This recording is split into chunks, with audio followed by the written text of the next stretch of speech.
Buddy, put that thing back in its holster. We haven't gone anywhere. I don't understand. Check out the MichaelDukesShow.com for information on how to get access to the podcast.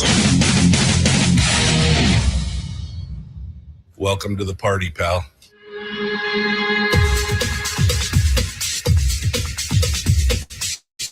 The Michael Dukes Show. The greed and the entitlement is astounding to me. What more could you want from a low-budget radio program?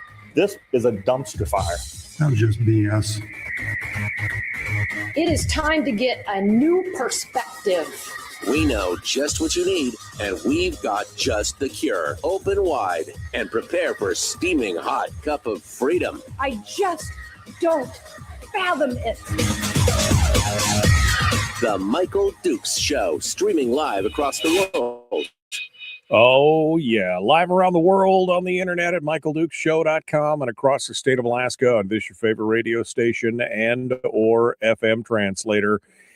Hello, my friends. It's the Tuesday edition of the Big Radio Show. You know what that means. It's the weekly deep dive down into the squishy, polluted details. Oh yeah, you know what it's like. It's gonna be a good discussion.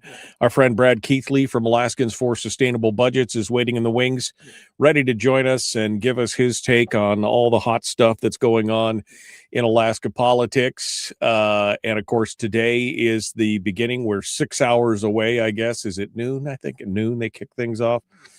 It's gonna be an interesting day. It's going to be an interesting day today. Let's figure that out. And we'll be touching on things that are going on as the legislature kicks off its session today. Already word, of course, that within the first couple hours of the legislative session today, we're expecting veto overrides from the legislature with its new makeup and its I don't know, man. I can't even tell what's going to be happening today. It's going to be interesting. Let's just put it that way. So we'll see what happens today. We'll have more info later on as we get cracking. But Brad's going to give us big three items as we kick off the session and look at the next 4 months of maneuvering and shenanigans and political intrigue. Gavel in at 1, says Rob. Joint session at 2:30 for the override votes. So they've already got it all set up. It's all ready to go.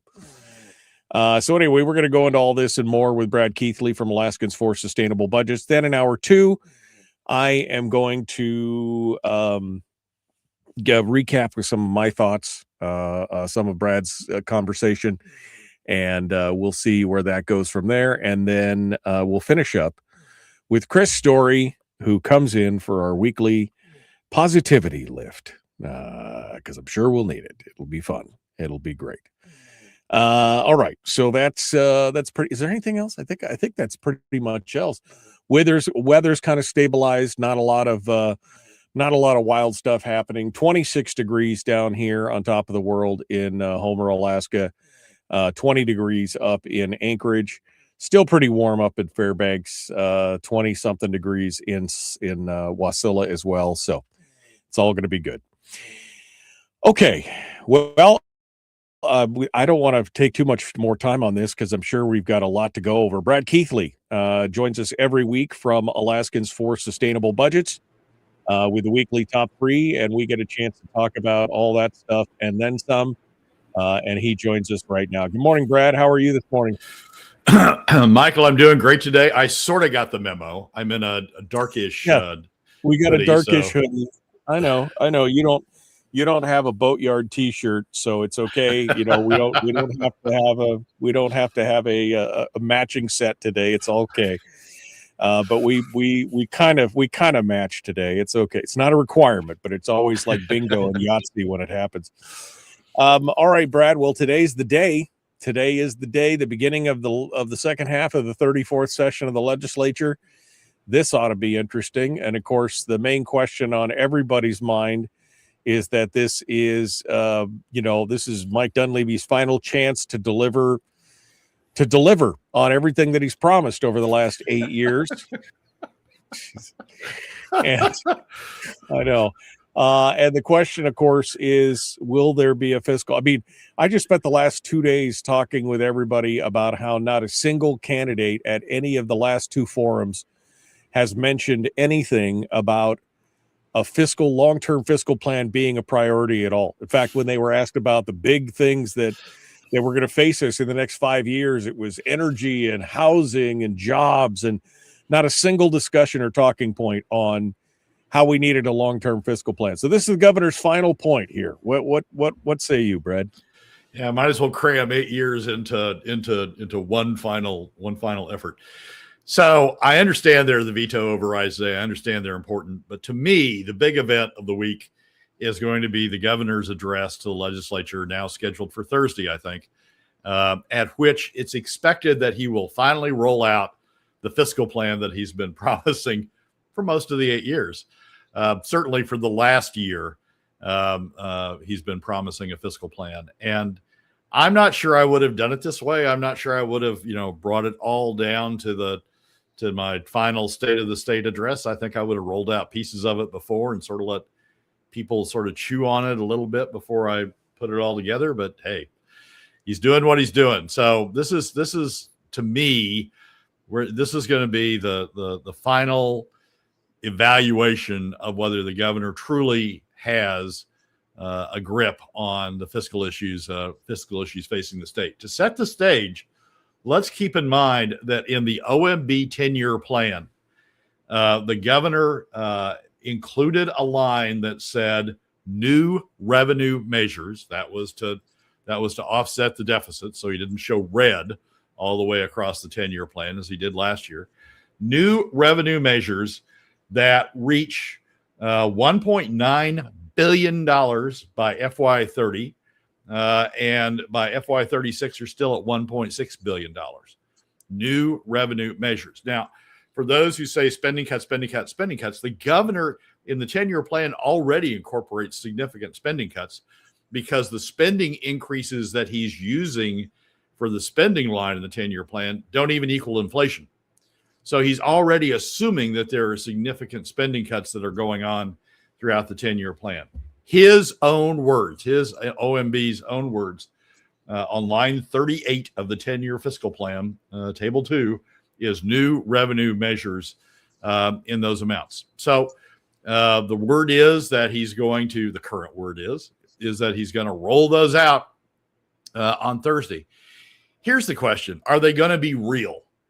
I mean, we've been through, remember the year that the carbon credits were going to be the be all and end all, and we're going to balance the budget through carbon credits by opening up pore space in the Cook Inlet, used up caverns in the Cook Inlet or reservoirs in the Cook Inlet. The real question to me is going to be, are these going to be real revenues? Is it going to be a real fiscal plan that he's going to put out? To me, to get there, it's got to have three parts. One part has got to be oil tax reform. And there is some indication in some of the rumors that are circulating that he will propose changes in the oil tax code. The question is, will they be significant enough to raise the type of revenue from oil tax reform that he needs to get to the $1.6 billion? Part of that, there's been some rumors that he's going to raise the minimum. The minimum tax under SB 21 is currently 4% of gross revenues. The problem with the minimum tax is that GVR, gross value reduction, new oil, doesn't credits for new oil can go below the minimum tax. So we actually, over the next 10 years, have a tax rate, an effective tax rate of something like 2% of gross revenues. And so raising the minimum tax itself, the 4% standard itself, isn't going to do it. He's going to have to address GVR credits and their ability to penetrate the minimum tax in order to have effective revenue out of that. He should close the Subcorp S loophole. That'll give him $150 million. But he's going to need to raise a significant amount from oil tax reform. The second piece of that can be restructuring the PFD from its current statutory method, which takes about current statutory approach, which takes about 60% of the POMV draw because of the mismatch between the way the POMV draw is calculated and the PFD is calculated. If we restructure the PFD to be 50% of the POMV draw, which I think is consistent with Hammond's original vision, if we restructure that, we free up $500 million a year for additional revenue for UGF. So that can be a part of it. So we got 500 to 600 million. Let's assume that he does what he needs to do on oil taxes. We got 500 to 600 million out of oil taxes. We got 500 million out of restructuring the PFD. That still leaves a big gap. It leaves another $500 million to, depending upon whether it's 1.6 or 1.9 you're trying to drive for, it leaves another $500 million or to another $800 million. He's going to, the only way to close that, seriously, the only way to close that, and remember, he's already got spending cuts structured in the 10-year plan. The only way to close that is going to be through some sort of tax. And the question is he going to step up and do it? He said before that he thinks a sales tax is the way to go, that a sales tax is fair, that a sales tax is the approach that you can take. If you do an ultra broad-based tax along the lines that Ben Carpenter proposed, you can close that remaining gap, that remaining $500 to $800 million gap, with about a 1.5% sales tax. It's not a big number that you need to close that. It's really not a big number. You look at other states like Idaho, for example, has a 6. Everybody thinks Idaho is a very conservative state. It has a 6% statewide sales tax. So it's not a very big number if you use a broad enough base. If you do the ultra broad base, it's not a very big number on that piece. And I think through that, and he said before that he thinks sales taxes are an appropriate way to raise revenue. Through that, he can close the gap. If he does it in those three parts, I think he gets there. And I think he gets there in a way that's not very painful. The oil companies will feign pain and right. They're going to pull out of the state and all that sort of stuff. They're already squawking. Yeah, they're already squawking over it. They won't. The people will say, "Oh, you're giving up on the statutory PFD." Well, the statutory PFD is given what we've done with draws from the permanent fund earnings. The statutory PFD currently takes more than 50% of the POMV draw, what we're taking out of the permanent fund earnings. So getting that back to 50-50, which is where Hammond intended, I think 50-50 share between basically middle and lower income Alaska families and upper income families, getting that back to where Hammond intended, I think is a good step, a defensible step. And again, the final step, closing it through the remaining sales tax or through a remaining tax, and sales tax is an ultra broad-based tax is a good way to go. Closing it through that, I think, is a reasonably defensible, and it can be a low number if he has a broad enough base. So I think there are steps there. The question is whether the governor is realistically going to try to do it, or whether we're going to hear about carbon credits again, or, oh, God forbid, we're going to hear LNG. Oh, my God, the LNG line is going to save us. It's not. The question is whether the governor is going to be realistic in laying out a fiscal plan that does it. If he does that, if he says he's going to try to do that, I think that opens the door to this legislature, even though it's the second year of a 2-year legislature. I think it opens the door to this legislature actually creating a major step forward for Alaska, and Dunleavy ending his term on a very big step, on a major governing step. But it remains to be seen whether he will do that. Big speech from the standpoint of fiscal policy on Thursday. The steps are realistically the steps are there. Just a question whether the governor is going to step up to it and take it on. What about the one thing not mentioned in any of this was, of course, the spending cap. Mm-hmm. I mean, it's all well and good to to create new revenues, an increase in oil taxation or a sales tax or whatever. But of course, we all know that the tendency of government is to spend every dollar that's laid in front of it. So do you think that there's going to be a spending cap component that he talks about in this or not? I think so. I mean, if he's going to have a complete fiscal plan, it's going to need that. And Dunleavy certainly comes from the side that would think a spending cap is important. We're going to talk about spending caps and sort of how I think about that in the third segment today. But yeah, I think that'll be a part of it as well. All right. Well, that's the number one of the weekly top three. Will the governor actually produce a fiscal plan, which, as we talked about yesterday, I keep wondering if we're in the wrong here. Maybe we're just not thinking about this right, because nobody else is talking about a fiscal plan. There's a lot of discussion on spending, creating jobs, getting new energy, getting affordable housing, all these things that every one of these candidates talked about. Not a single one talked about a long-term fiscal plan, which is again, very disheartening on this. We're going to continue with Brad Keithley, Alaskans for Sustainable Budgets. The weekly top three continues. Number 2, dead ahead. The Michael Duke Show, common sense, liberty-based, free thinking radio. We return with more right after this.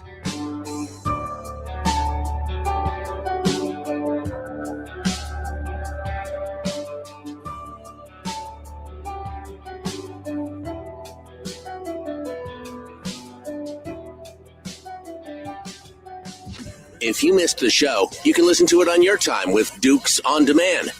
Oh, and it's free. Like America used to be. Streaming live every weekday morning on Facebook Live and MichaelDukesShow.com. Okay, Brad Keithley, Alaskans for Sustainable Budgets. I know, Brad, you've been traveling and doing stuff, so I don't know if you caught yesterday's show, but boy, I got to tell you, I'm so disappointed in every candidate thus far. There was 2 forums over the last couple weeks. One forum with the young Republicans and another one in the School of Governance, where they had 6 to 10 candidates there, and not a single candidate, Brad, talked about a long-term fiscal plan. Not a single candidate, when offered the opportunity to talk about the biggest things, that are going to affect us in the next 5 years, or the most important things, or the pivotal things. Not a single one of them talked about getting the budget of Alaska in hand and under control. It really, yesterday, the plug line for the show yesterday was, am I wrong? Am I just wrong? Are we just the outliers here talking about this, where nobody else really cares? It's amazing. It is. I've got to say that my disappointment in all of the candidates is big, because for that very reason. But I've got a huge disappointment in Shelley Hughes. Shelley Hughes was part of the 2021 Legislative Fiscal Policy Working Group. That working group took on the issue of the state's fiscal situation and outlined a plan, which basically is the plan that we're still talking about. It's basically a little bit here, a little bit here, a little bit here, a little bit here, and you sort of mesh together a plan. You spread the burden in a way that reduces the pain on any one segment. And I think that would be a great platform on which to run. Shelley was part of that, and I think it's a great opportunity for her. And she has just run away from it in a way that I'm just so disappointed in her. Other candidates, Nat Hertz had a poll, or had a questionnaire in his latest column in the Northern Journal, I think he calls it. And it was asking the candidates 2 questions. He's going to do this over time.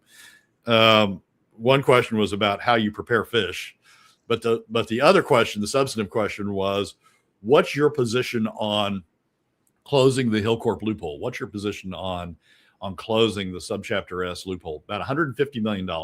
That's the easiest revenue in terms of fairness, in terms of approach. It's the easiest revenue on the table. And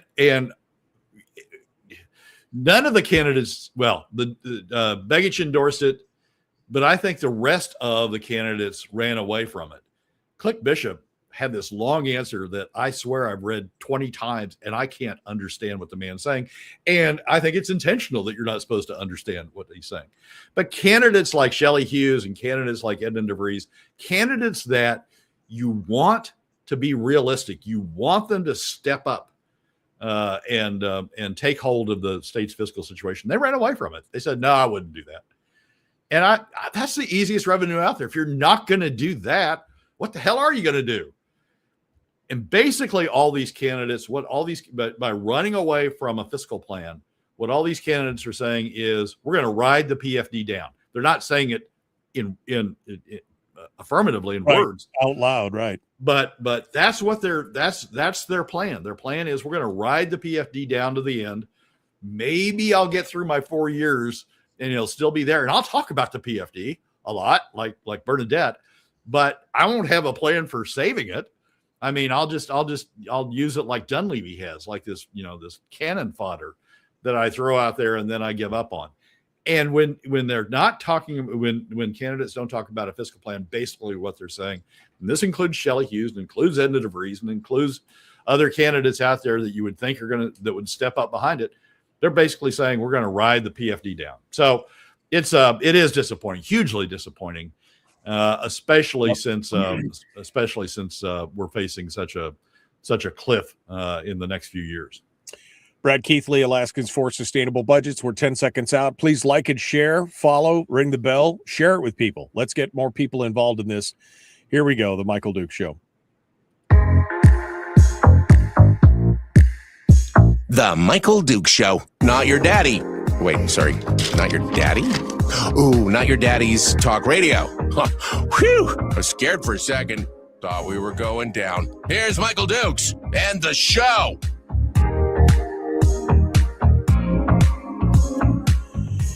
Okay, Brad Keithley continues with us, the weekly top three. Number two actually ties back into number one because Brad was talking about one of the legs of the new stool of long-term fiscal plans, of course, is an increase in the oil taxation. And we're already seeing different articles and bills out there. The Alaska Story had a new piece out talking about how Apache is going to join AOGA as AOGA goes down to fight the possibility of new oil taxes. And of course, we got the biennial opinion piece from the folks over there at the Keep Alaska Competitive Coalition, Jim Jansen and Joe Shearhorn, who are going to talk about how we shouldn't touch oil taxes. But there's something missing this year, Brad. What are we talking about? Yeah, it's not biennial; it's annual. That Shearhorn and Jansen have rolled out an opinion piece somewhere during the legislative sessions. Sometimes it's before the legislative session if they think that oil taxes are going to be addressed at the beginning. Sometimes it's during the legislative session as oil taxes heat up. Sometimes it's in the fall as the election cycle peaks in the fall of election years. But every year since the mid-2020 teens, Shearhorn and Jansen have rolled out some opinion piece talking about oil taxes and how it would be horrible to change Alaska's oil taxes. Interestingly, this year, there's a difference. In all of the previous pieces and in all of the ones that other people have written in support of oil taxes, there's always been a paragraph that says something like this. And this was in Shearhorn and Jansen's piece last year. Our current oil tax, this is what they said, our current oil tax regime is a result of many years of work with detailed analysis by internationally recognized consultants and is working the way it is intended. This is the key paragraph. Over the next 5 years or so, new production will bring significant new revenue to state and local governments and maintain the viability of the Trans-Alaska Pipeline further into the future. That second paragraph isn't there this year. That paragraph that talks about, and Alaskans are going to benefit through oil tax reform by new revenue as production starts to ramp up. That paragraph has been in some version of that paragraph has been in every article they've written, every op-ed they've written since the mid-2010s.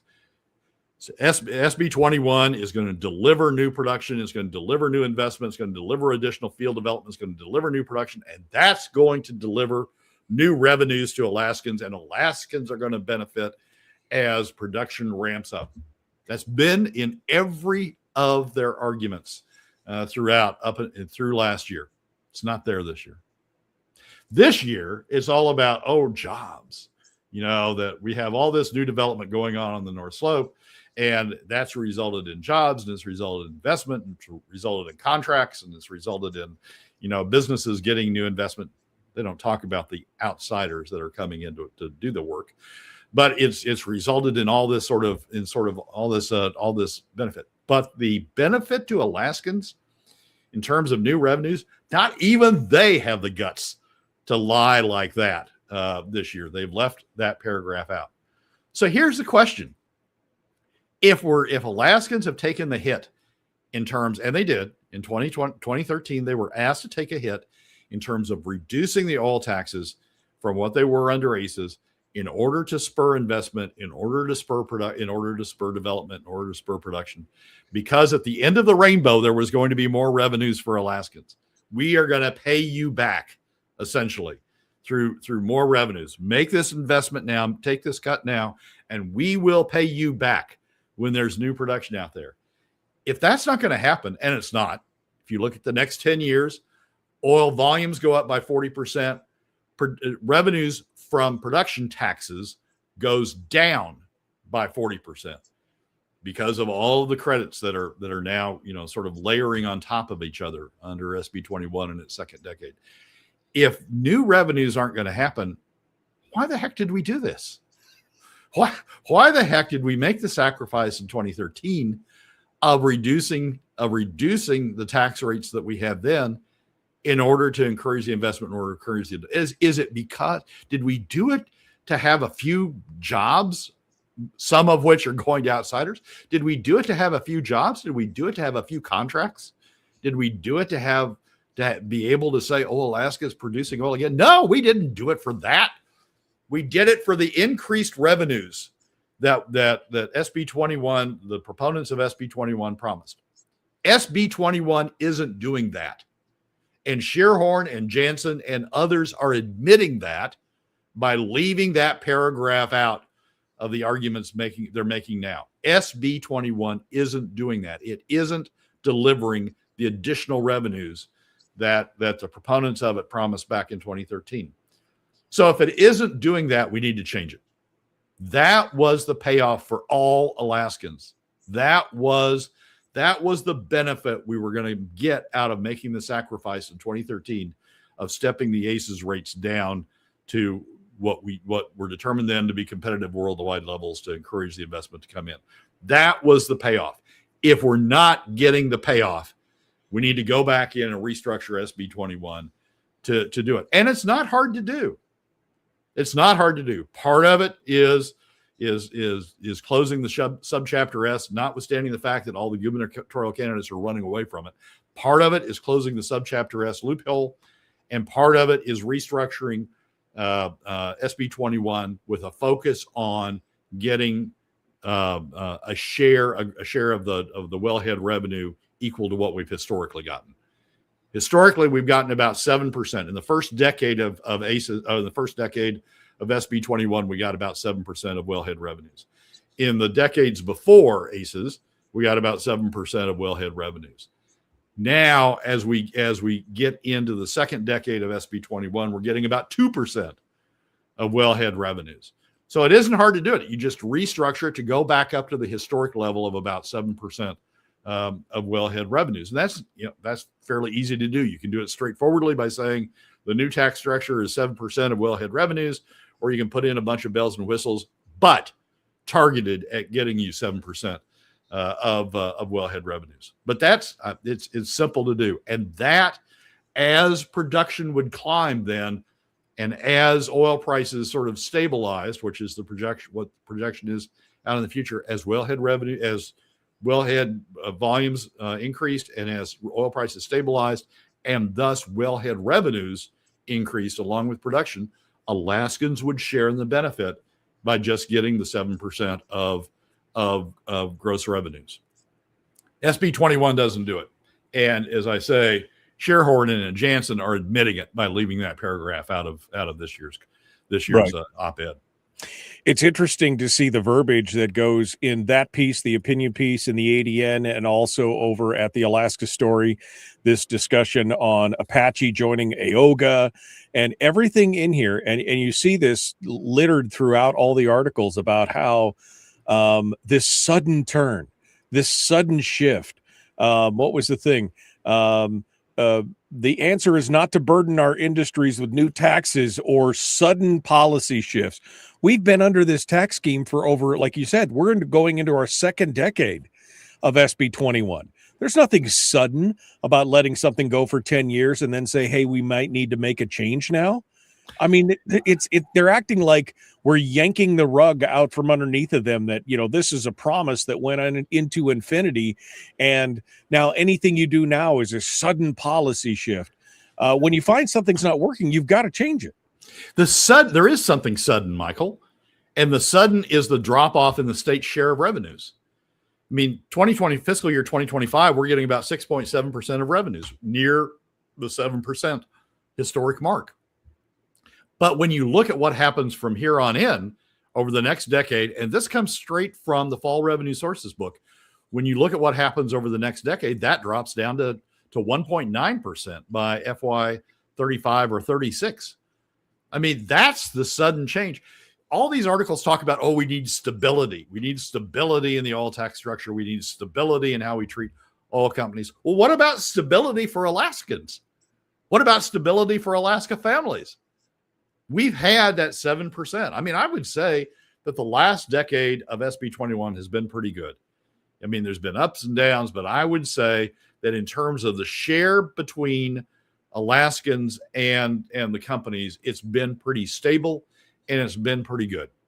What's sudden, what's changing, what's not stable is the share that Alaskans are getting as the industry reaps the benefits of new production, the share that Alaskans are getting out of that new revenue. So, you know, when the oil companies say, oh, we need a stable structure, well, so do Alaskans. And that's what Alaskans were promised back in 2013 right. when we made this change. For our finite, non-renewable resource. That's what it is. I mean, this is not something that's going to come back. It's a one and done. We have to take what we can get for this resource every time. And when our take on it drops by, well, what is 7% down to 2%? What is that, 65%? When our take starts to drop down like that, we have to do something. I mean, it's incumbent on our legislators as the board of directors, quote unquote, of our corporation. It's on them. The onus is on them to protect us as shareholders from that. Yeah, exactly right. So DOR's analysis, I mean, it gets egregious. DOR's analysis is that PICA will not pay zero in production taxes for the first 7 years of its life.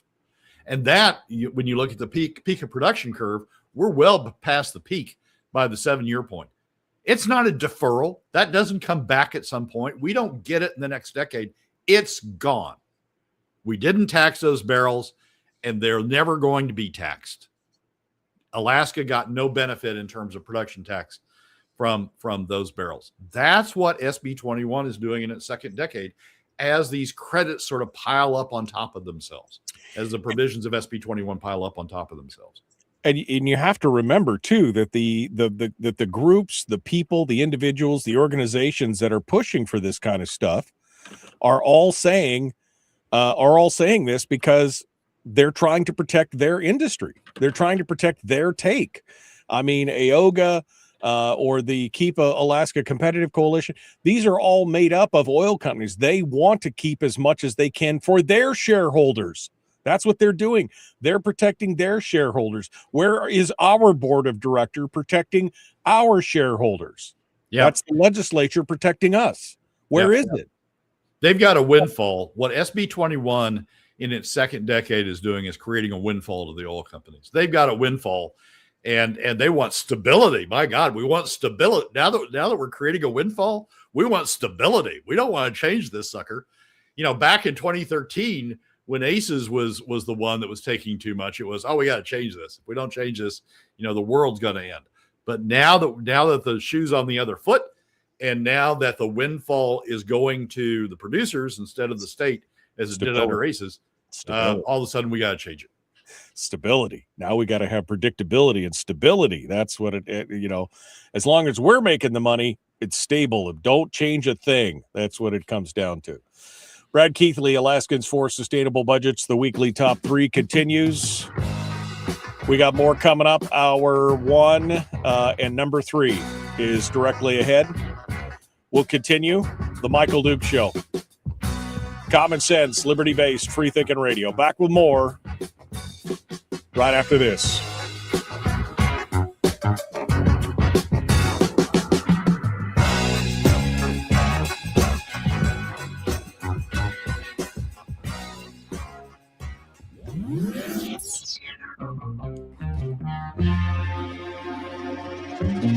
Listened to by more staffers in Juneau than any other show, because their bosses told them to. And after what they just heard, oh man, they're going to be pissed. You're a bad, bad man. The Michael Duke Show.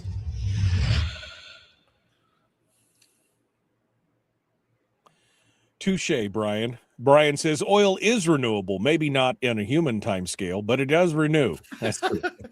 I'd like to get something in my lifetime, okay, Brian? Not in my children's lifetime. I understand it's not technically renewable, but yeah, no. Has Brad mentioned the new find in Texas in the Permian Basin? No, we haven't mentioned that yet, but again, in light of new oil there, of the opening of Venezuela and everything else, yes, we have to walk a line. We have to be careful. But at the same time, you're only talking about taking us back to where we've been the last 10 years. They've been innumerably happy with where we've been the last 10 years. Why can't we just take it back to that? Right, Brad? I mean, that's the thing. I mean, that's the thing. There is a sudden change. There is a sudden development. There is a sudden problem. And it's the drop in the revenue share to Alaskans. The oil companies want to overlook that. They want to say, "Oh my gosh, this is what SB 21 intended." No, it's not. Go back to 2013 and read all of the op-eds. Read my op-eds from 2013, and they had one theme. The theme is we've been taking too much. We've been driving the industry away. We've had a windfall. We need to step back. We need to reduce our take. We need to incentivize the industry to come back here. We need to incentivize the industry to development.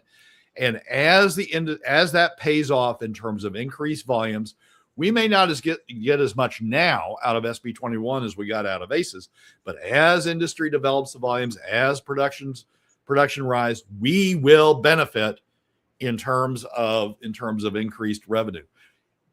What's happening under SB 21 is the exact opposite.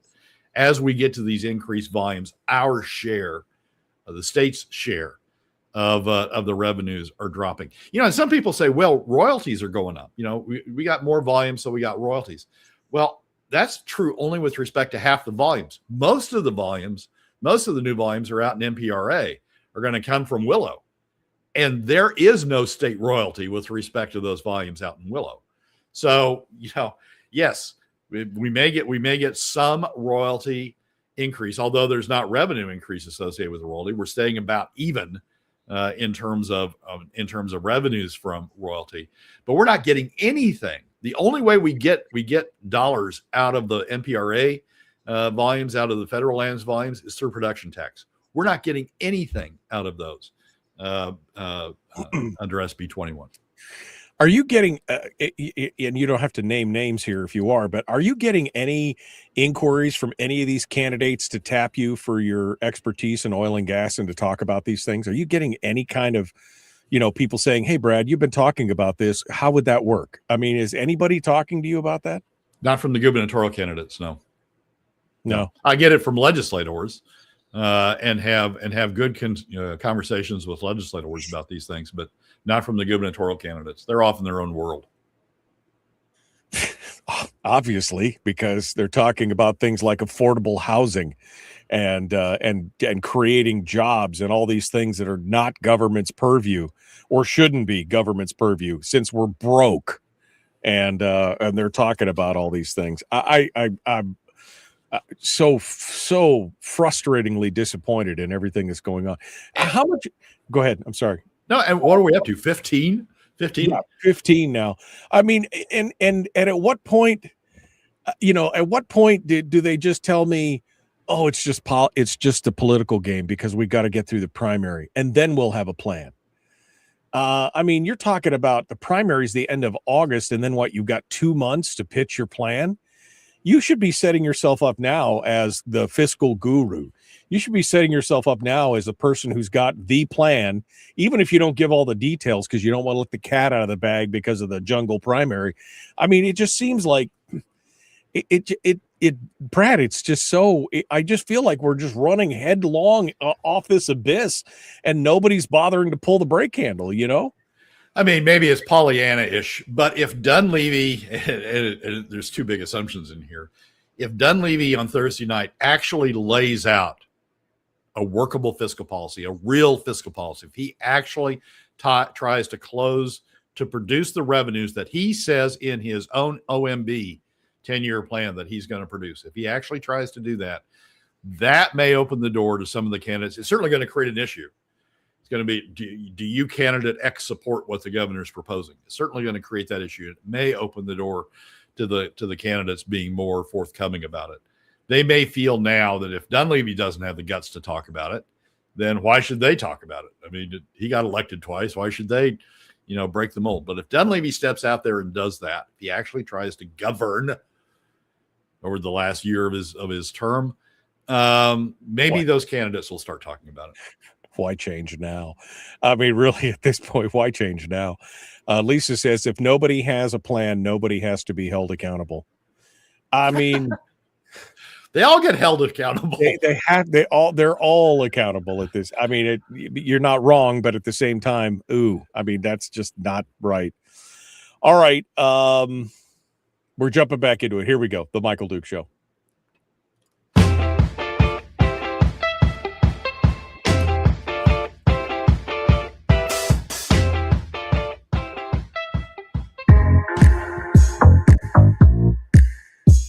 The Michael Duke Show, proudly splitting the left versus right dichotomy. Yeah, I had to look that word up too. I don't think it means what he thinks it means. Here he is, though. That guy, Michael Dukes, the one with the show. Okay. Wow. I'm more frustrated than when I started. I don't know. We're going to continue here. Brad Keithley, Alaskans for Sustainable Budgets. You can find him at ak4sb.com, but he really likes it when you go out and argue with him on Twitter and Facebook. That's what he really, right, Brad? You live for that. More arguments on social media. Anyway, ak4sb.com. We're on to the number 3 of the weekly top 3, which has to do, you mentioned it earlier, spending caps. Spending cap is going to, a real one is going to have to be the cornerstone of any spending plan because, if we create new revenues or generate new revenues or do something else or make some cuts, that money will just be spent wherever they want to spend it because that's their nature. It has to, there has to be something in there that holds back the spending and forces them to do more with what they have right now. What's your thoughts on spending caps here? Spending caps are an interesting issue, Michael. The state actually has 2 spending caps. One's constitutional and the other is statutory. And you can find a discussion of them in Ledge Finance's overview of the governor's budget that it published published over the weekend, I think. And we actually have 2 spending caps. One of them is the constitutional limit, and the constitutional, and this is what it provides, the constitutional appropriation limit is equal to 2.5 billion times the cumulative change in population and inflation since July 1, 1981. Well, that seemed like a good idea at the time. in 1981 when they established the 2.5 billion base. But the combination of population growth, significant population growth in the state since that time, plus inflation since that time, has just sort of spun that spending cap out of well beyond what we've been spending or what we are capable of spending. In FY27, the limit, and this is UGF numbers largely, the limit would be 11.1 billion. We're spending about 5.5, 6 billion. The limit would be in the neighborhood of 11.1 billion. So that's just become constitutional. Spending cap has become unrealistic. The statutory spending cap is a little more realistic. It actually, sort of adheres a little more closely to current spending levels. That provides that appropriations in a fiscal year may not exceed the appropriations made in the previous fiscal year by more than 5% plus the change in inflation and population.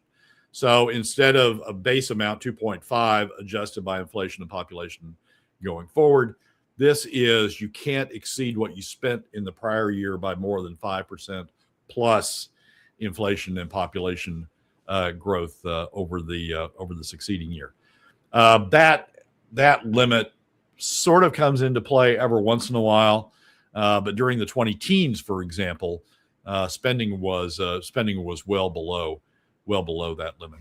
Here's my problem with the spending caps that we've had and that we talk about. I mean, people sometimes talk about, well, we'll just limit spending to the inflation, the rate of inflation, and basically adopting the current statutory spending cap, just eliminating the 5% out of it, the 5% adder out of it, and saying we'll adjust the spending cap by prior appropriations plus inflation plus population growth. The problem with those spending caps is they all are tied to previous spending amounts. Constitutional one was the 2.5 billion that seemed reasonable back in the early 1980s. The statutory one is tied to the previous year's appropriations. They're all tied to spending amounts and adjusting future spending based upon current spending. What we found in the 2010s, the problem was revenues went away. Oil revenues went away, and oil revenues dropped, and so the spending caps kept going because they were tied to spending levels, while revenues were dropping through the floor, and the legislature was entitled under the spending caps to keep spending because the spending caps kept growing by inflation plus population plus 5% in the case of the statutory spending cap. The spending caps kept growing even as revenues weren't there. So the legislature just said, oh, well, we can continue to spend, so we're going to do that. We'll just start taking from savings. We'll just start taking from the SBR and then the CBR. And as we got into the late 2010s from the PFD, we'll just start cutting the PFD and using that as an additional revenue source. We'll stay within the spending cap, but we'll offset the revenue drop by these additional by glomming onto these additional revenues. In essence, the spending cap encouraged that by continuing to grow, and you had these revenues, these pots of money laying around in terms of the savings and in terms of the PFD, and the legislature just grabbed those and said, "Oh, we're keeping within the spending cap." So going forward, when you think about a new spending cap, I think about it, frankly, in terms of revenues. I think about tying a spending cap to the revenue side, something that would work to maintain control on spending like we had in the 2010s as revenues drop away, that would say, you can't spend this additional amount.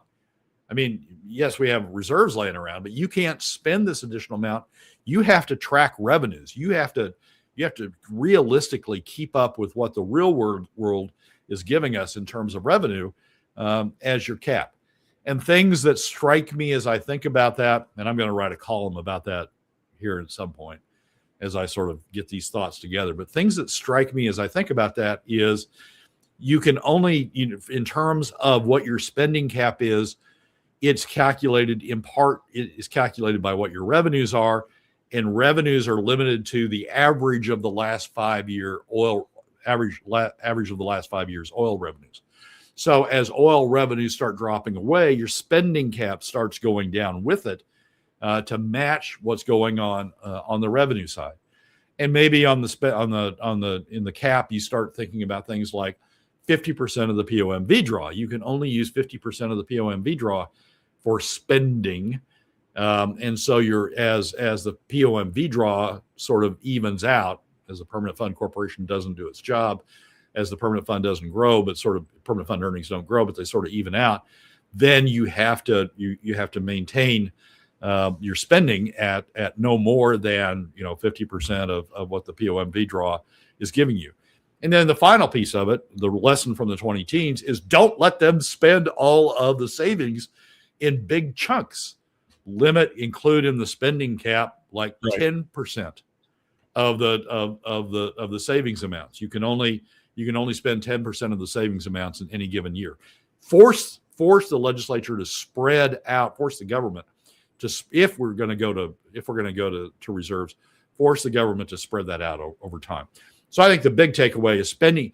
When I think about spending caps, I think in terms of revenue, spending caps tied to revenue, as opposed to spending caps tied to previous spending levels that just keep escalating out there into the future, regardless of what revenues are doing. Less than 2 minutes here. What about Kaufman's new spending cap based on a percentage of GDP? I mean, it's better than what they were doing before, but does it reach to where you're at? No, because we don't have any revenues that are being generated off GDP. And so it's just another artificial way of growing spending limits without regard to what your revenues are. Yes, it may be a little bit better than the current spending base, escalated spending base that we're using. It's just some other measure out there not tied to spending, but it's still not tied to your revenues. And so GDP, I mean, when oil prices go up, GDP just sort of escalates away. But as we know from the way SB 21's operating, that doesn't mean revenues are going to go up. Right. Revenues may go down, as they're doing with SB 21. And so GDP is just another artificial thing that we're just trying to glom. We need to be looking at revenues, just like we've advocated on the program for years, that the budgeting should be done on a 5-year rolling average of past revenues instead of pie in the sky. We think this is where we're going to hit. Yep. We need to be looking at where the money's coming from. And nobody wants to do that because the gravy train would be over immediately if that happened. Brad Keithley, Alaskans for Sustainable Budgets. Good stuff. We appreciate you. Thank you for coming on board. Michael, as always, thanks for having me. Hour 2 is dead ahead. The Michael Duke Show. Common sense, liberty-based, free thinking radio. If you got to go, be kind, love one another, live well.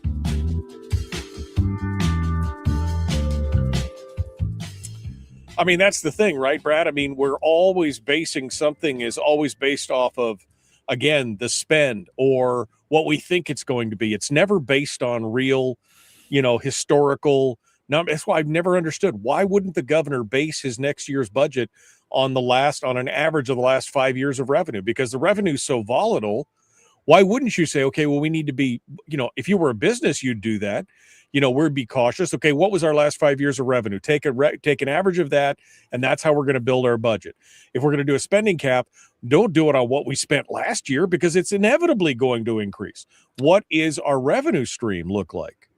Yeah, I mean, the spending caps we have are built by people who want to preserve the spend, right? They're built by people who say, "Oh, we've gotten this far in terms of building spending programs and of building, policies and all this sort of stuff around this spend. We want to preserve that and adjust it going forward to preserve that spending and grow it as population grows or as inflation grows, or in the case of the statutory budget cap, 5%, an additional 5% on top of that. We want to preserve the existing spend and grow." And what we saw in the 20 teens, it became totally disconnected. That spending growth that we were engaged in became totally disconnected to revenues. And we started preserving the spending because, my God, we had to preserve the spend. We started preserving the spending by just grabbing from savings accounts, first the SBR, CBR, and then the permanent fund dividend. And it just encourages the wrong type of behavior. When revenues start dropping, that's when you start needing to be realistic. You need to control programs. I mean, you don't need something that says, "Oh, you can continue to spend." our spending cap is continuing to grow so we can continue to spend. You need something that says, what? Hang on.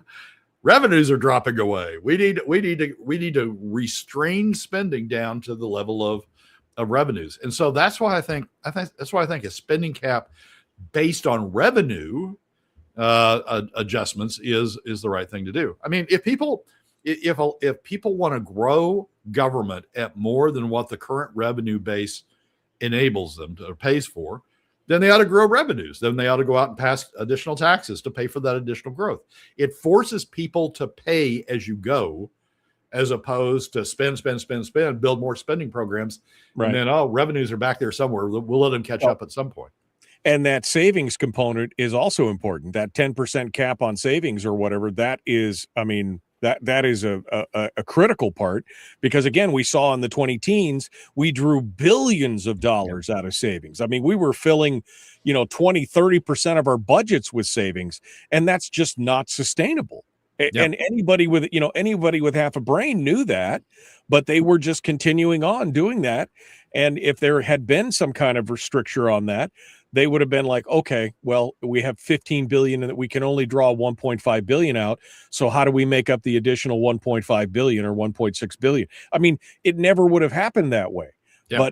But again, this is all about, as usual, protecting the spend. Yeah. And the spending caps we've gotten and the spending caps we've talked about are all artificially driving spending by saying, oh, the spending we've done is okay, and we can grow spending by a little bit more, or in the case of Kaufman's GDP, we can grow it by, whatever GDP is going up. Even though we're not getting revenues from GDP, we can grow it by whatever GDP is going up. And they're just sort of artificially growing spending, encouraging people to think that the spending's okay, even though there isn't revenue underneath to support it.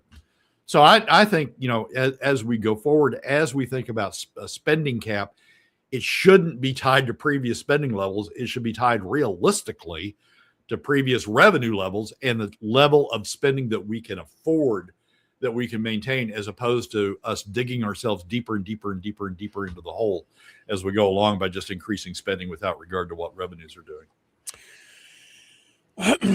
And of course, no gubernatorial candidate is talking about any, God damn it, Brad. I mean, this is where we're at.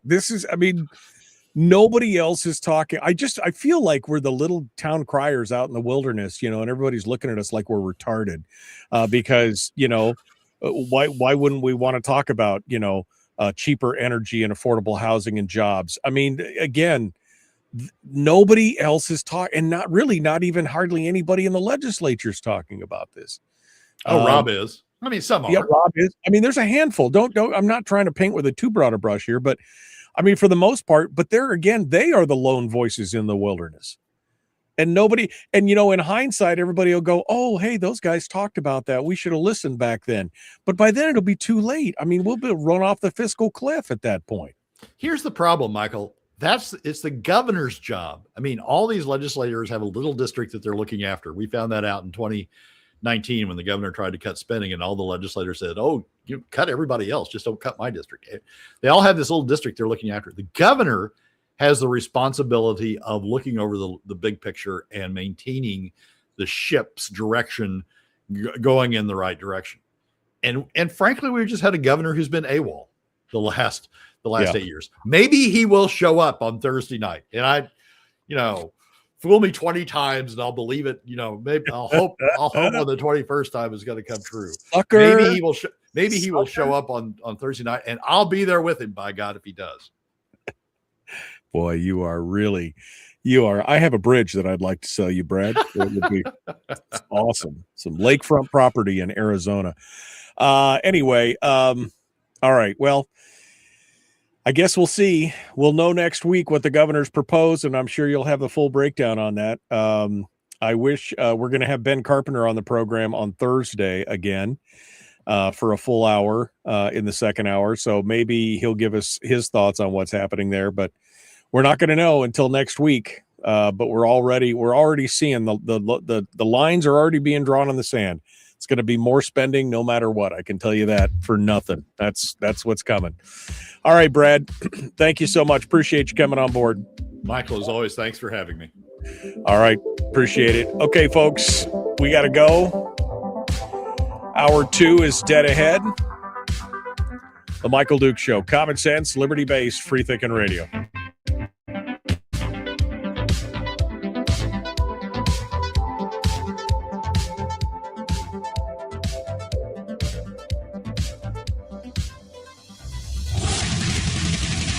Whoa, buddy. Put that thing back in its holster. We haven't gone anywhere. I don't understand. Check out the MichaelDukesShow.com for information on how to get access to the podcast. Welcome to the party, pal.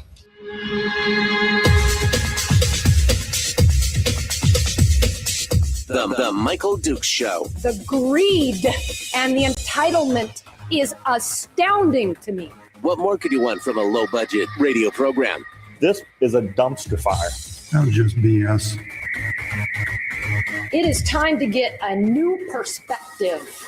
We know just what you need, and we've got just the cure. Open wide and prepare for a steaming hot cup of freedom. I just don't fathom it.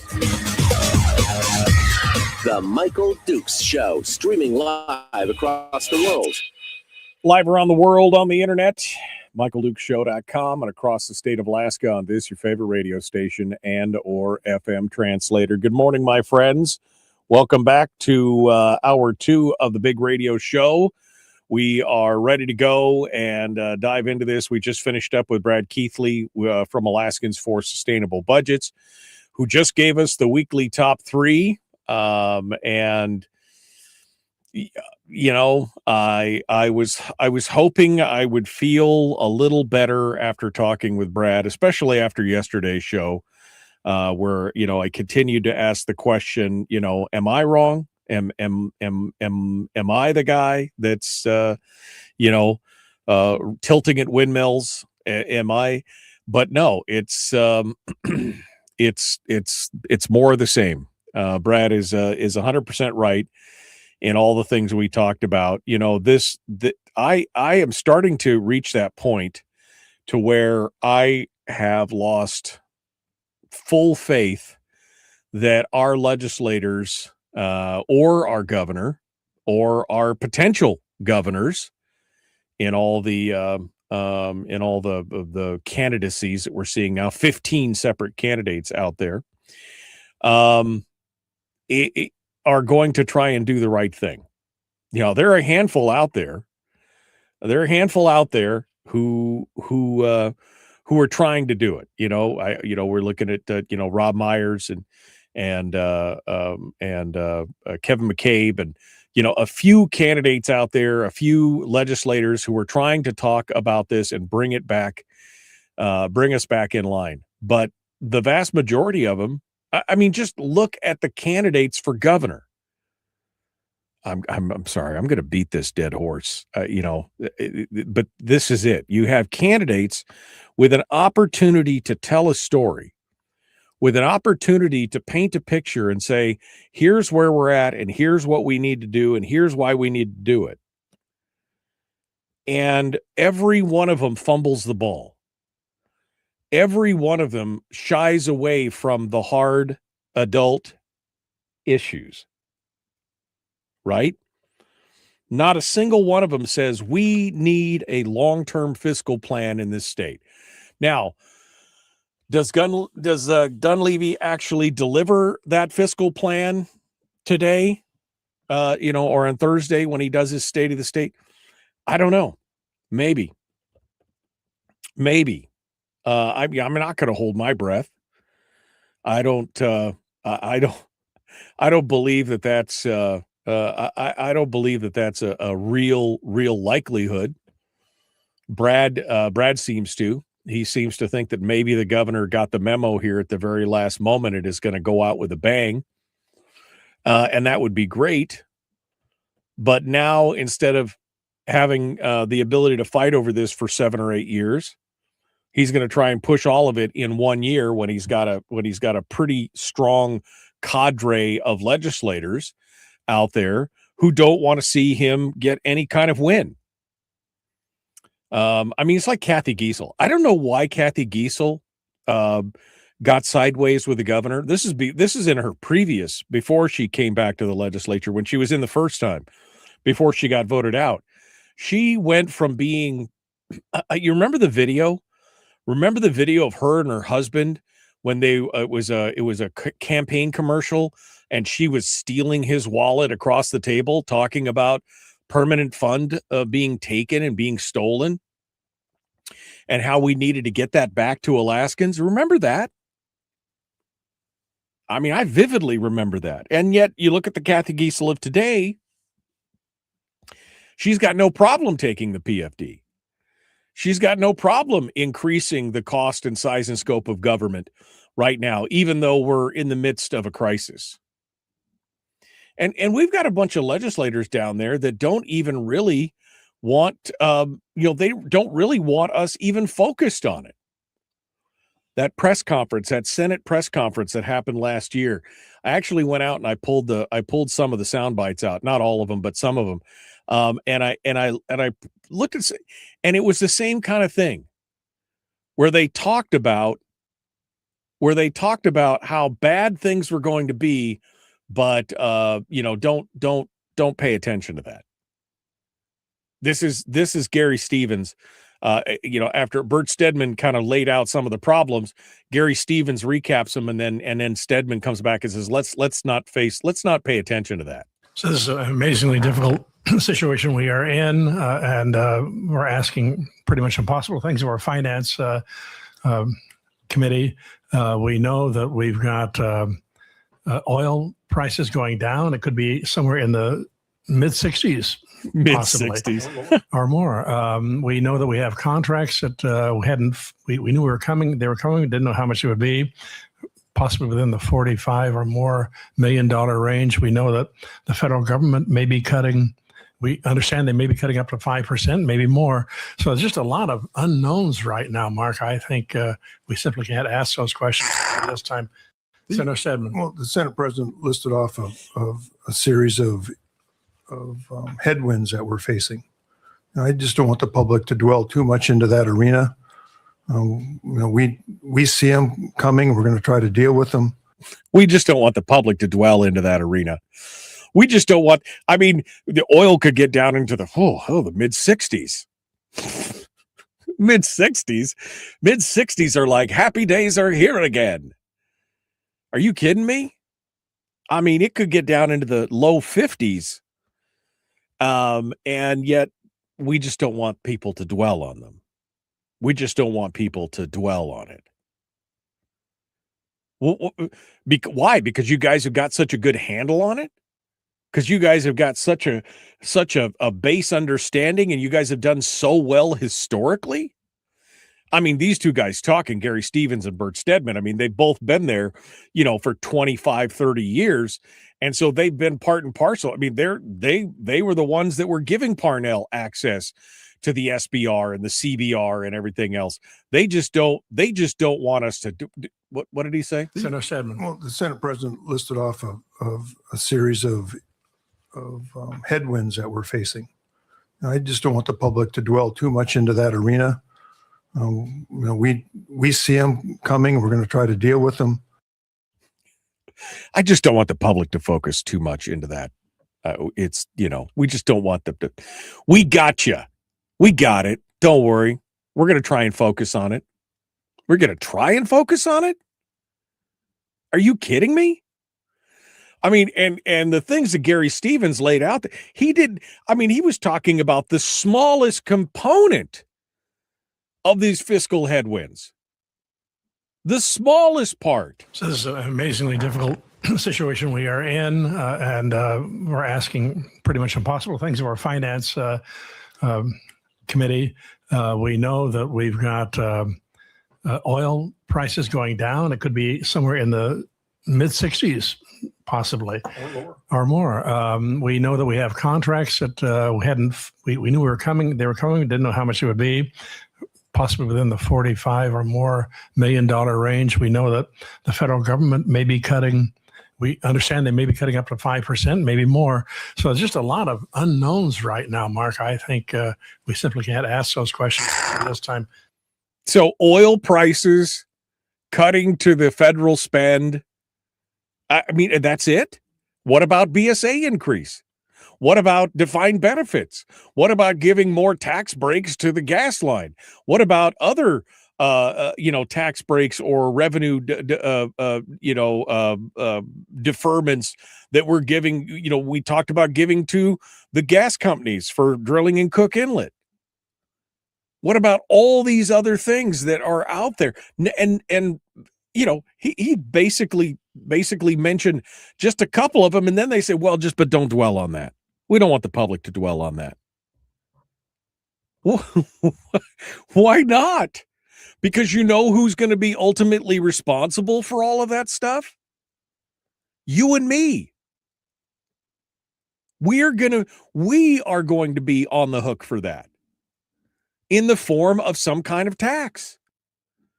It's coming, folks. I know that there's, a lot of you out there are just, I don't want to pay a tax. It's coming. It's inevitable. Do you really think that these guys have got a handle on this stuff? Do you really think do you really think that they know it's going to come down to, well, you Alaskans, you've had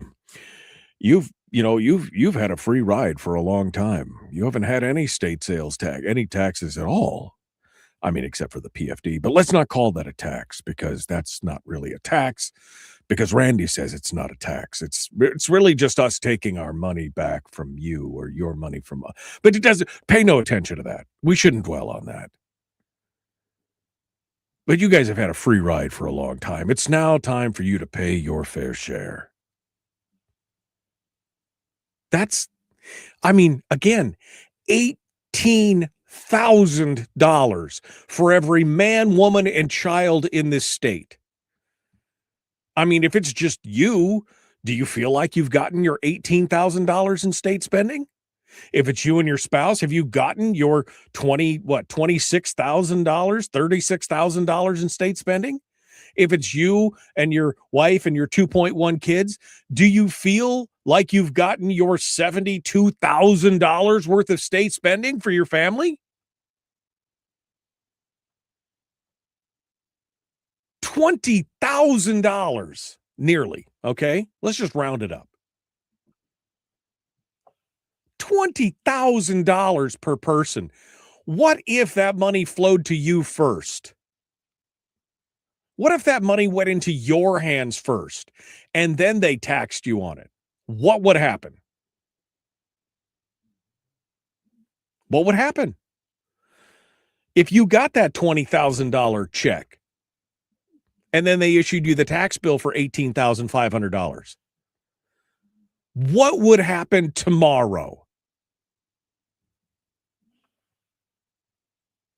There would be a revolution. But no, because we don't see it, because we feel it, but we don't feel it directly. And again, that's just the state. That doesn't include your borough property taxes or your local sales tax that you pay to your local cities or whatever, or your borough. I mean, Kenai Borough has a sales tax and Homer has a sales tax. I know Wasilla has a sales tax. None of that. It doesn't count for any of that stuff. What happened? Just don't dwell on it. Senator Stedman. Well, the Senate President listed off of a series of headwinds that we're facing. I just don't want the public to dwell too much into that arena. We see them coming. We're going to try to deal with them. We're going to try to deal with them. I just don't want the public to focus too much on that. We should be. No, we're not. We're not. I mean, listeners to this show are. But, the general public has no idea. Have any of you had any kind of conversation with a normie person out there who's not plugged into state politics, and you talk to them about $1 billion deficit and they get real vacant-eyed, like, what are you talking about? Right? I mean, how many of you have had those conversations? I mean, I know I have, and people look at me like, what do you mean? What do you mean we've got $1 billion deficit going into next year? Oh, and that's not just next year, that's the next 10 years. What do you mean? What are you talking about? We just don't want the public to dwell on that. We just don't want the public to dwell on that because we got this. We got you, boo. We got you, boo. Don't worry about it. We'll take care of it. Trust us. We've taken such good care of it every time over the last 20 years. Don't worry about it. We got you. Just don't dwell on it. We'll keep giving you your free bread and circuses and everything else. And just don't pay attention to the fact that we're spending $18,000 on every person in your household for state government. Just don't pay attention to that part. Don't dwell on that. You know what? Give me the money. Give me my money and then hit me with a tax bill. I'm down with it. Do it. Do it. I don't like taxes, but you know what? Give me my money and then tax me for it. And let's see how that conversation changes. Let's see what happens then. Give me my full PFD. Give me the full royalty. Give me all that money that you're spending, $18,000 and change per person. Give it to me and then issue me a tax bill. And let's see how this conversation changes. Let's see what the difference in this conversation is.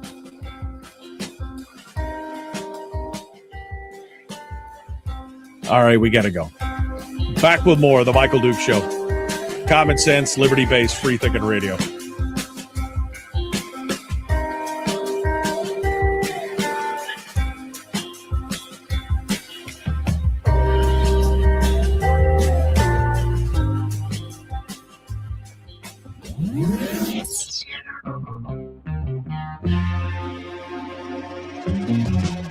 Running on 100% pure beard power. Oh, also some coffee. We dip our beard in coffee. Ha, nice beard. The Michael Duke Show.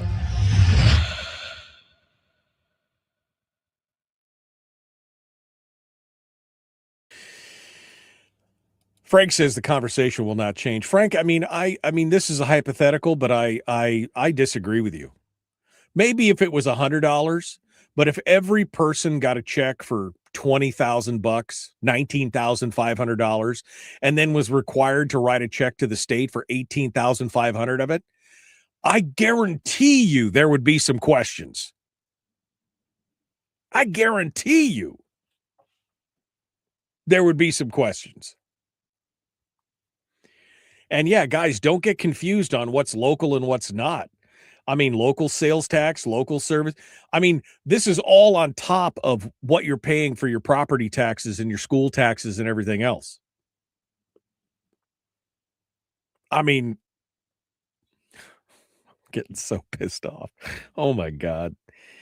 You know, it's frustrating when you feel like you're the only person that sees all this going on.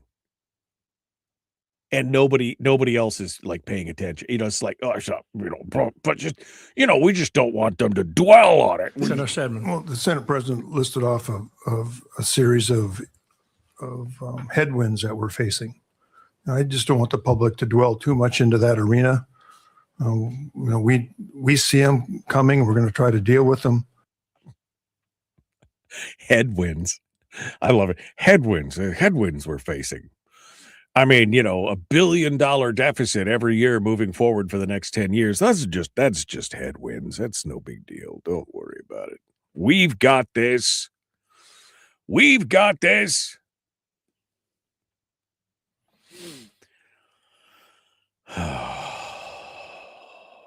Randy. What about withholding tax, Randy? Oh, never mind.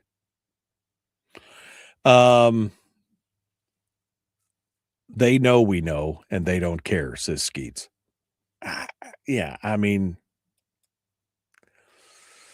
and don't forget the tax we all observed after the Anchorage Assembly increased the port tax 200% per ton for everything that enters Anchorage Port. I mean, on top of everything else. Wow.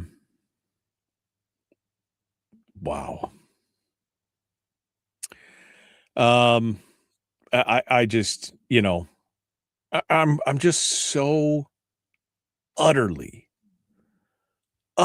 disappointed. Just utterly disappointed in the lack of, maybe it's transparency. Maybe that's the word I'm looking for. In our gubernatorial candidates where they don't want to talk about it. Maybe it is all politics and and gamesmanship to try and hide what they're trying to do so they can get to the end game. I don't know, but I'm just so utterly disappointed in the whole thing. Rob says there's a reason they're trying to keep the cost of government hidden. Yes, there is. Because if every citizen understood that the state was spending $18,000 plus per person, they would start asking some uncomfortable questions. Like, what am I getting for my $18,000? I mean, am I paying over $1,000 a month just for semi-decent roads? Is that what I'm getting? An education where my kid is in the bottom, the bottom 3, the bottom 1% of all educational systems in the country. Is that what I'm paying for? Is that what I'm paying my $18,000 for? My $1,000 plus a month? Rob says my numbers are off too, by the way. Rob says it's $22,000 per person in 2023. $22,000 per person. So your $2,000 a month. What are you getting for your $2,000 a month in taxes on average per person in your household? What are you getting?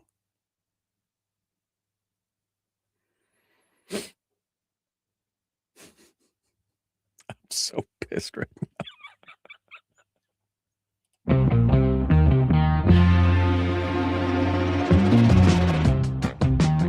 The Michael Duke Show. Seriously humorous with a pinch of intellect. Sorry. That is humorous. Here's Michael Dukes.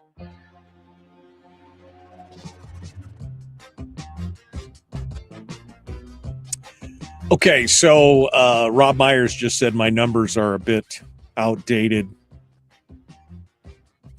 In 2023,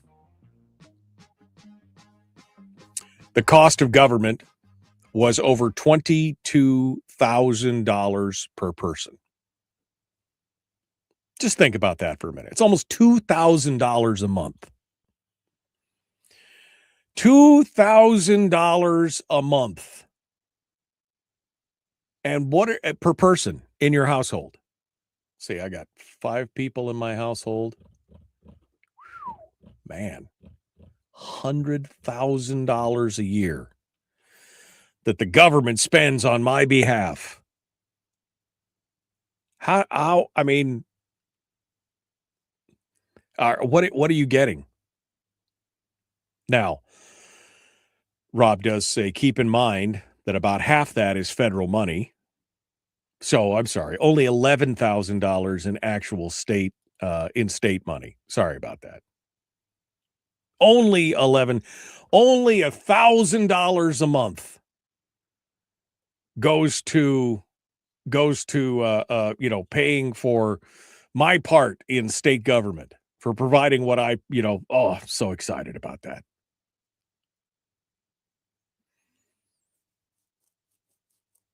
And yet we're told to pay more attention to, affordable energy, affordable housing, more jobs. That's what we should be paying attention to. I mean, you want to talk about affordability. What would happen if we just cut the state part of that in half? What if every one of us got, so if it's 22,000 and about half of that is federal, let's say it's 11,000, let's just cut that in half and say, what if we all got an extra $6,000 a year? Do you think that would help with our affordability?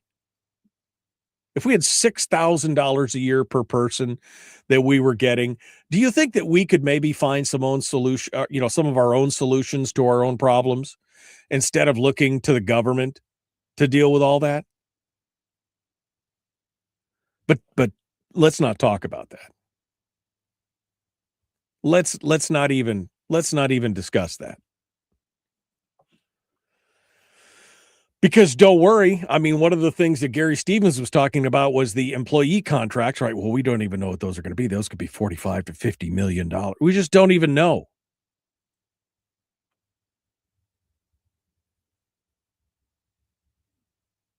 And yet, don't worry, those guys will definitely be taken care of. I mean, just look at what just came out of the look at what just came out of the school thing in Anchorage. What was the amounts again? I want to make sure that I don't get these wrong.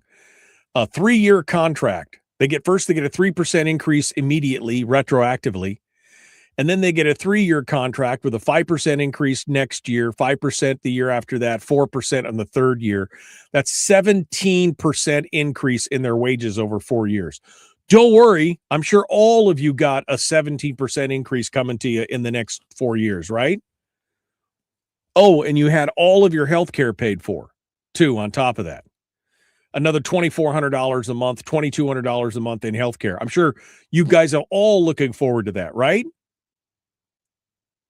I just don't dwell on it. Just don't dwell. Because, the important people are all going to be taken care of. Oh, just don't worry about it.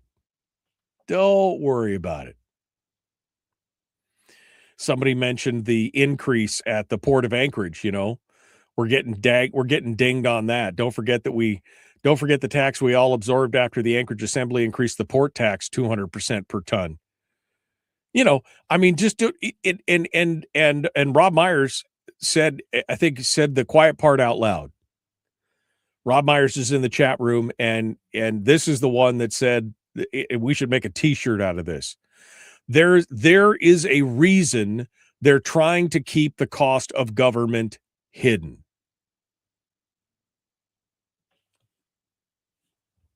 There's a reason they're trying to keep it hidden. There's a reason why they're quietly taking your PFD as a tax instead of giving it to you and then taxing you back.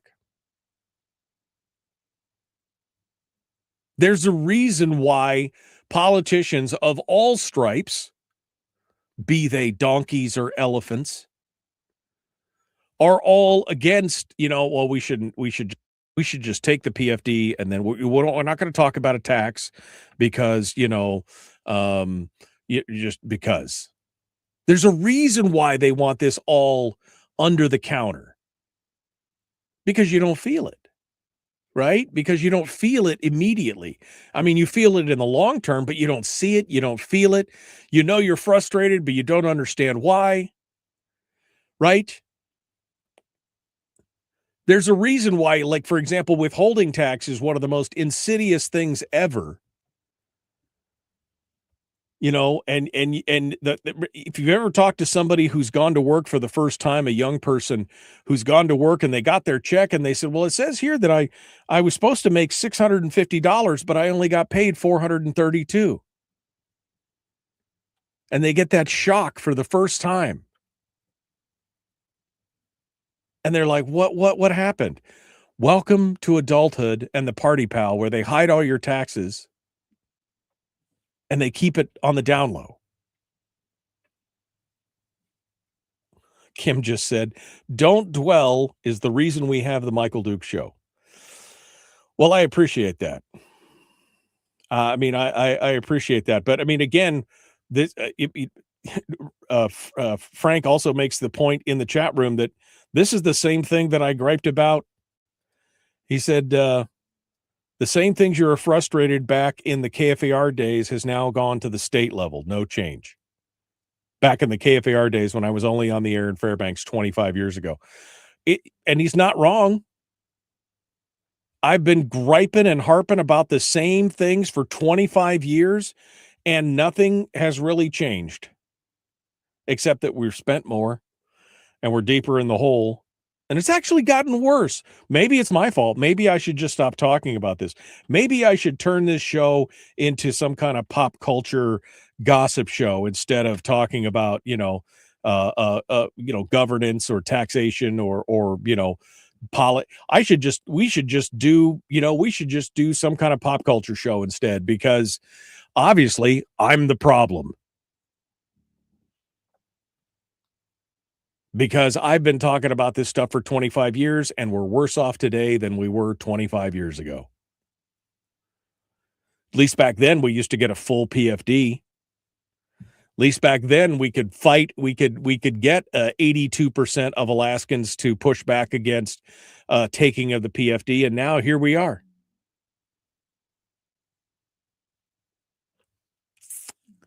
I mean, this whole thing is just such a poo parade.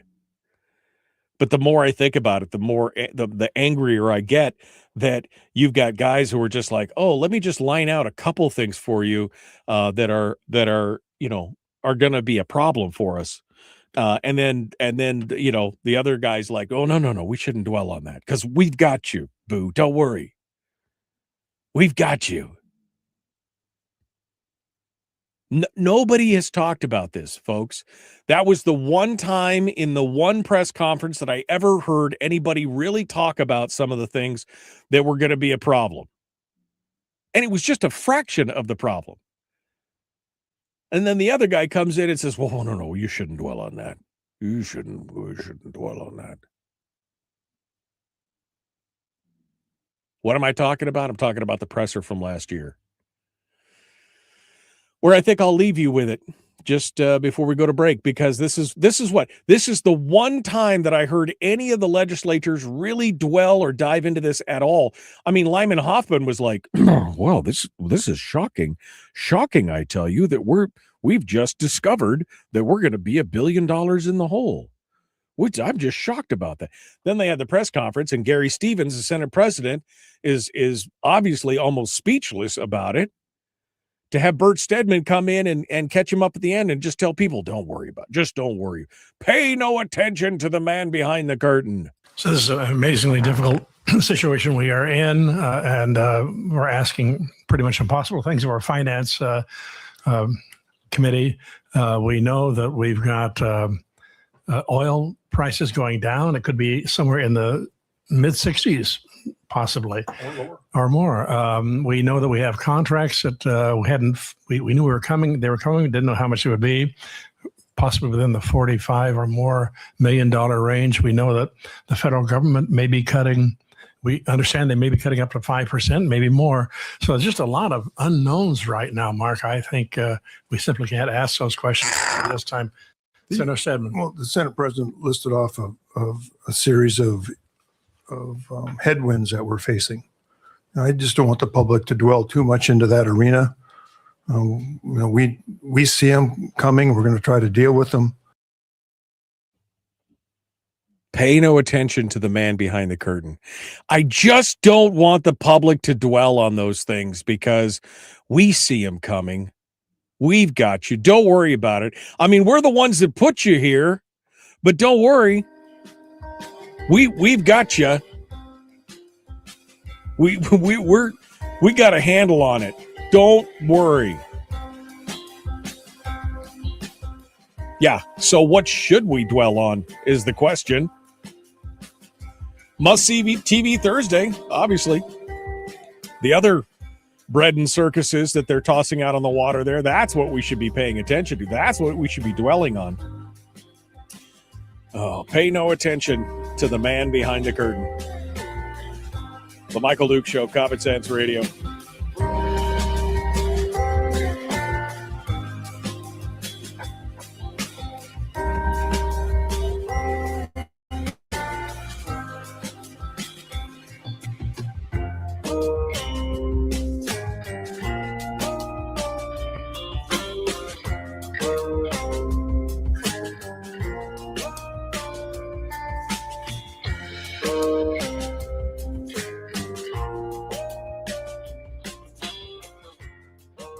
We're broadcasting live through a series of tubes. Allowing all of these entities to provide streaming stuff going on the internet. Well, it's kind of hard to explain. Sorry.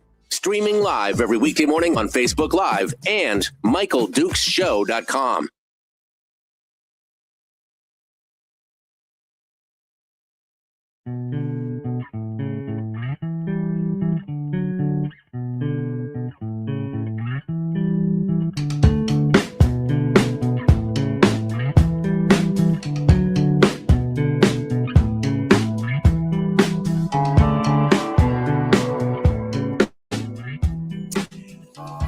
Okay.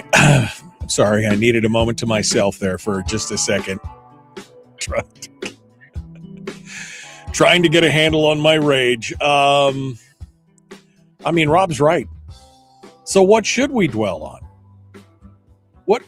I mean, again, I hate to keep beating a dead horse, but this is why I think in subconsciously I kind of hid this from myself, because I kind of forgot about this at one point because I was so angry when it went down that I was just so agitated. But this is the guy that's been in charge of finance, Senate finance, for years. For years. And he tells us, oh, just don't. Senator Stedman. Well, the Senate president listed off of a series of headwinds that we're facing. I just don't want the public to dwell too much into that arena. We see them coming. We're going to try to deal with them. Just don't want the public to dwell too much in that arena. We got it. We got you. Don't worry about it. It will be fine. You won't feel a thing. Turn your head and cough. All right. Lord have mercy on my soul, please. Let's bring the man, the myth, the legend in, shall we? Because, we need something positive in this show today. Hello, Mr. Story. How are you? Mr. Story? Well, I can see him. He's not muted. Maybe he's muted on his end. Oh, no, that's my fault because I'm so agitated I forgot to hit the secret button. Sorry about that. That was me. That was all my fault. Yeah, no, we knew. No, I was just saying, what a morning for Northern Lights. If you haven't seen them, man, they're out and dancing this morning. I hear they're rolling pretty hard. I wanted to step out, but I thought it would be unprofessional to step out of the studio to go look at the Northern Lights right in the middle of the show. But I hear that they're rocking and rolling pretty hard. Very nice. It is epic. It's one of those Alaskan mornings you just don't forget. I wish it only cost you $18,000 or $22,000. That's all. Yeah, it's all it cost me. It only cost me $2,000 a month to enjoy myself, to sit here and watch the sky. Well, I mean, what's your thought on that, Chris? Do you feel like between you and Tiffany and I mean, are you getting your $44,000 a year in services and everything else from the state? I mean, do you feel like you're getting a good shake on that? It's a discussion versus an answer, probably. I would say, let me ask you this, or I would put it maybe a different way. I would say, are we facing a fiscal cliff or one of a culture war or a culture comeuppance? In other words, have we gotten to a point where what do I want from the state, and or what is the baseline of budgeting that can sustain some safety? It's a little bit like in the real estate industry. We look for health and safety issues. I mean, but then once you're past health and safety, then there's things like, well, the peeling paint, and well, this window's lost some of its insulation value. Should be replaced. It would enhance the view. Boy, if that tree came down, there's all the needs versus wants, and all of that conversation needs to be had at a cultural level, I think, versus just an economic or economist level. Whereas it's that gentleman, was that Stedman, just said, I don't want the public to dwell on it. In other words, it's just like when our math, the my daughter's math teacher would say, don't work on it at home. We got it. Let us deal with it here. Oh, okay. No, I'll also work with her on math at home. Thank you very much. Like we can hold two thoughts in our head at one time, which I think was that Einstein said that was the test of genius, is to be able to hold two opposing thoughts in your head at one time. Like, look, I want the state troopers to answer that 911 call, period, end of story, or the ambulance, and we want hospitals and roads and schools. That's great. The question is there any room to cut? We know there is. We absolutely know there is. Yeah. I just looked at a house the other day with somebody. This house property tax has gone up $1,000 a year in the last year and a half. No, it's gone up $1,000. It's not to $1,000. It's gone up $1,000 a year in property taxes. And they're for what? For what reason? I mean, so not to beat that horse, because that's my own pet project for the year, but I'm just saying, I think this is a cultural conversation, not just one of for the economists. I agree. Willie asks, where did that soundbite from Stedman come? That came from a Senate presser from last year, May the 6th or 7th of last year. That's where that came from. All right, we're jumping into it. The Michael Duke Show, Common Sense Radio.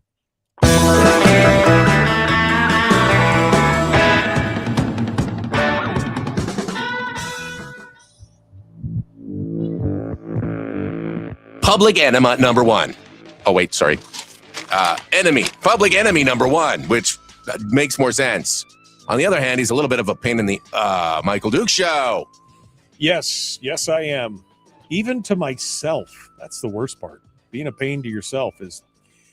Well, I've raised my blood pressure to the point of no return.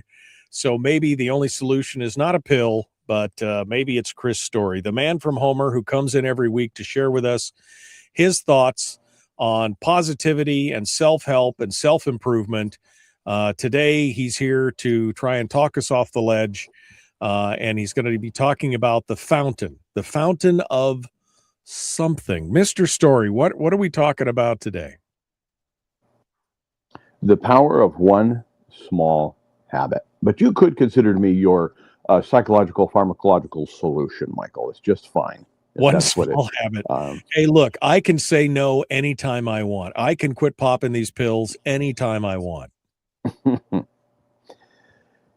The book, which you expertly read for me, is one of our most popular on our Audible selections right now, is The Millionaire Code. And it opens with the first promise of the Millionaire Code, which is just a creed for living the good life, in my opinion, is to make promises to yourself. I promise myself. And I think it's one of the hardest things that we can do. We make commitments to each other, to our extended family, to our communities, to our job, and all the time external commitments are made, every day, and we show up 99.99% of the time.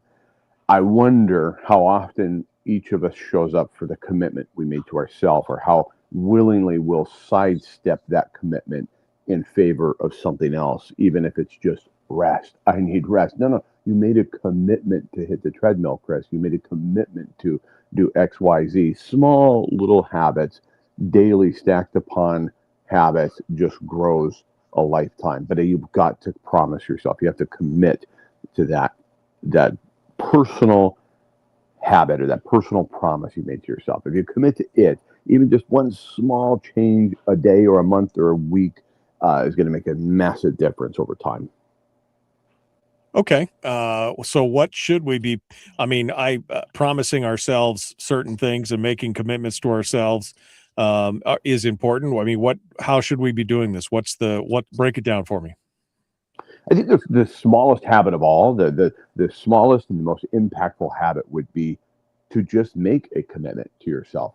Be it, I'm going to go to bed, when I said I was going to, I'm going to eat clean, I'm going to eliminate this one thing from my life, or add this one thing into my life, and commit to it, such that you cut off any other, and it will decide, the definition, or the Latin root of decide is decidere, which means to cut off. There is no other options but this. Once I have decided, it is all but done. And so those small things, and again, don't have to be dramatic life changes, but small habits and small promises to yourself that can start to build just like the snowball rolling down the hill. And next thing you know, you're taking a little bit more control over your life, and you have a little bit more feeling of control, even though things outside and external of you are spiraling or appear to be. You could be the one that is sitting back in your seat in the middle of like horrible turbulence on the plane going, you know what? I'm okay. I'm doing what I'm supposed to do, and I'm going to trust the pilot. It's harder if you were to translate this into politics, because we have this appearance of having a locus of control close to us because we get a vote, because we're a representative democracy whereby we do cast a vote and then we send people off to our capital or to our city halls and assemblies, and we have this expectation of what they're going to do. So it's an illusion of control. And then we feel like beating our heads against the wall. But the reality is the only thing we can control is our own personal commitments to ourselves, and that radiates out around us into those in our life and our community. But if we aren't even fulfilling the promises we made to ourselves, how can we expect those in Juneau or DC or any other seat of power to commit to the promises they made to us? How do we know what promises to make to ourselves? I mean, this is maybe for you, because you've been on this journey for so long, that's blatantly obvious. But for somebody who's just tuning in and listening, and they're like, okay, great, I'm going to make a promise to myself. What should I promise myself? How do you get to that point where you decide what it is that, what do you want those promises to be? Talk to me like I'm 5. Well, you already do. Never mind. Just talk, tell me what it is that, how do we get to that part of understanding what promises we should make, and, what are good promises to make to ourselves? The only thing you're missing is that propeller hat. I wish that I had gotten you one of those for Christmas. And then when I come on, you could put that little striped propeller hat on. Come on now, Michael. Yes. But no, never is my goal to be pedantic, Michael. You know this. But Bill Gates, unfortunately, and I cannot stand quoting Bill Gates, but I'm going to quote his bastardization of Amara's law. He said, "We overestimate what we can do in a day and underestimate what we can accomplish in 10 years."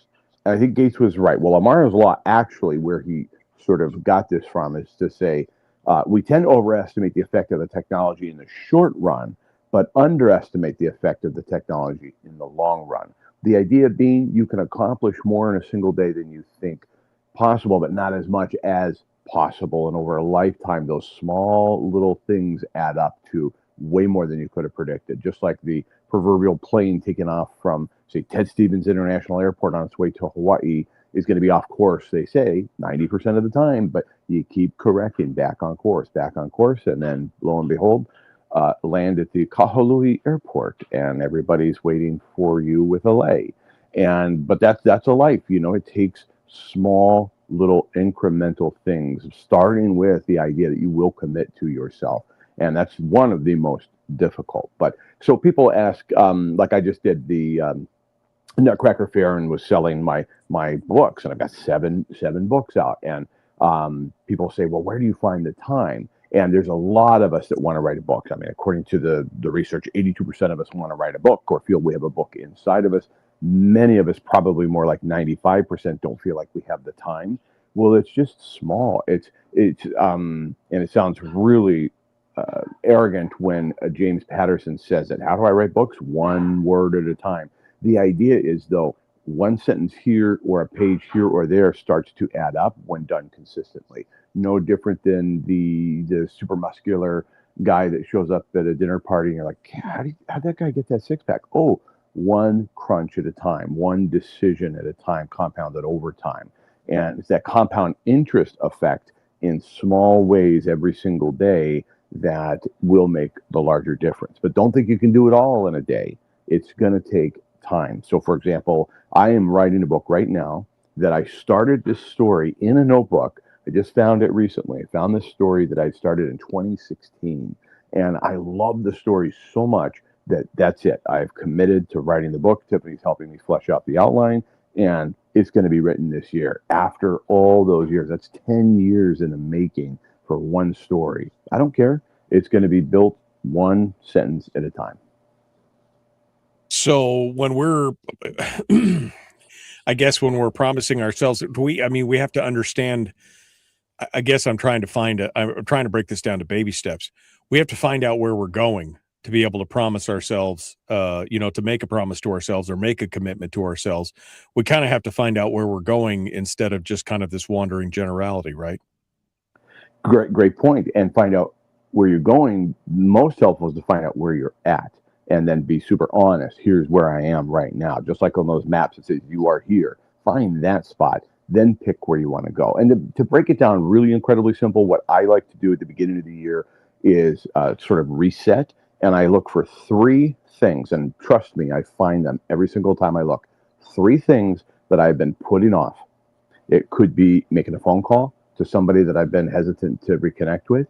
It could be doing something. It could be coming back to a health promise to myself. I find 3 things that I have been procrastinating, and I write them down. And I say, okay, I'm going to work on these 3 things, and then I must take one action on each of those 3 things right then and there. Could be a text. It could be setting a reminder in my calendar to make a phone call the next day. Oh, I don't have the number. Find it. Doesn't matter. We'll find all kind of excuses. But I write 3 things down that I've been putting off, that if I accomplish them, do them, begin them, start them, whatever, is going to make a difference. So just those 3 things, and that's what I work on. And I put them in a journal.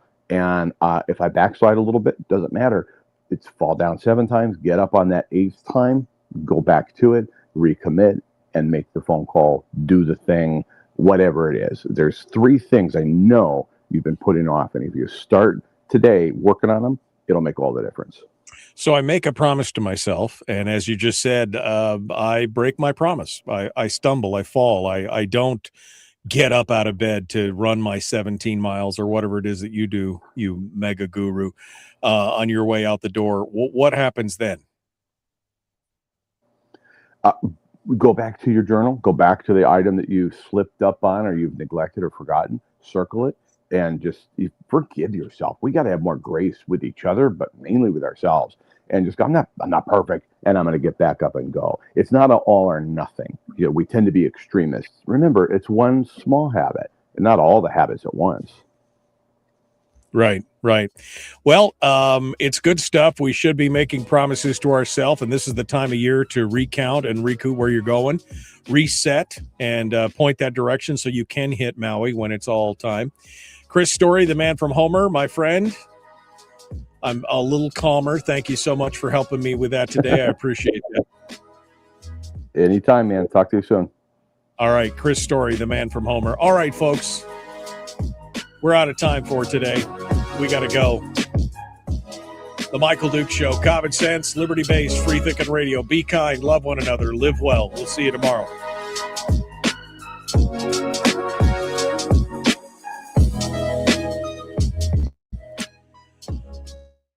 Okay. Well, guys. Yeah, I feel like Chris is looking directly at me this morning, said Brian. Yeah, I kind of feel the same way. Like he was looking right at me. Dude, what are you doing? All right. Tomorrow is another one. We're going to be joined by Zach Gottschall with the Alaska GOP in hour 2. On Thursday, it'll be Ben Carpenter. On Friday, Dr. John Lott. Already filling up the week this week. We'll see you guys tomorrow. Thanks for coming on board. We'll see you then.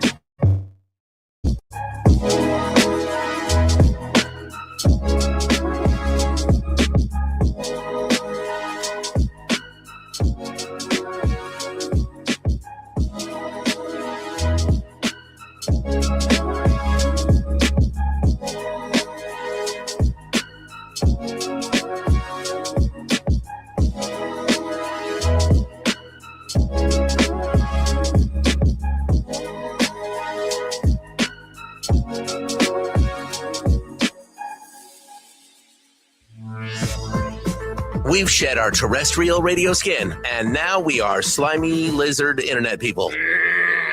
It's the Michael Duke Show.